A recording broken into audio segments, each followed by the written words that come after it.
Улсын хурлын даргын 2024 оны 80 дугаар захирамжаар байгуулагдсан эрчим хүчний тухай сэргээгдэх эрчим хүчний хэмнэлтийн тухай хууль болоод холбогдох хууль тогтоомжийг шинжилэн боловсруулах үүрэг бүхий Улсын хурлын ажлын хэсгийн ахлагч, Улсын хурлын гишүүн, инх цэцэг ажлын хэсгийн гүйцэтгэх багийн зөвлөхүүдийн хамтаар эрчим хүчний яамны удирдлах бүрэлдэхүүнтэй уулзаж дулаан гамжийн тухай хуулийн төслийг танилцуулсан байна.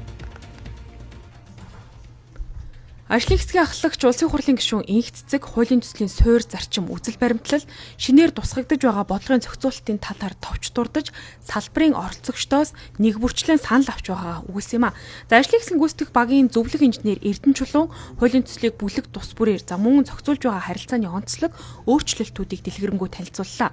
Хуулийн төсөлд салбарын бодлого төлөвлөлт төр захиргааны байгууллагын бүрэн эрх, үн тариф, хөрөнгө оруулалт зэрэг зохицуулалтыг 15 бүлгээр тодорхой тусгасан байна. Магадгүй өнөөдөр бид нар хөрөнгө оруулалтыг татаж чадахгүй байгаа. Энэ одоо хүмүүс хүндрэл бэрхшээлтэй тулгараад байгаа асуудал маань өнөөдөр магадгүй энэ хар мянган журамтай холбоотой юм байна. За тэгээ дээрэс нь маш их хууль одоо баталдаг.